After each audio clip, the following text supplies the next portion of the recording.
Vous savez, l'inclusion, ça a toujours été un défi, que ce soit au niveau de l'éducation ou d'une manière générale dans la vie. L'inclusivité, c'est un défi.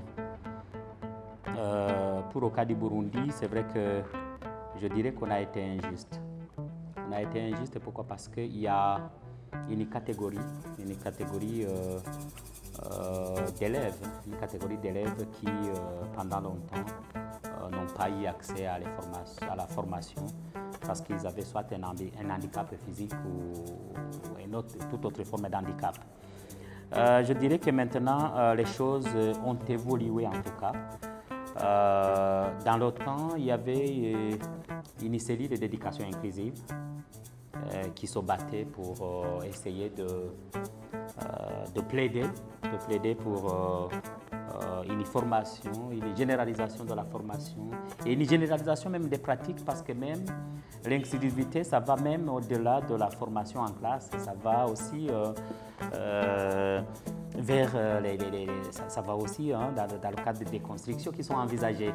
Et donc ce n'est pas vraiment uniquement au niveau du secteur de l'éducation, les bâtiments, il y a toujours des escaliers, il y a toujours des gens qui ne sauront pas les remonter, etc. etc. L'évolution récente, c'est que maintenant, avec la réorganisation du ministère, il a été créé un bureau spécialisé, un bureau d'éducation inclusive, qui aura certainement un directeur. Et ce directeur sera principalement chargé de la promotion de l'éducation inclusive dans tous ses sens. C'est donc la première étape de l'investissement. Certainement qu'avec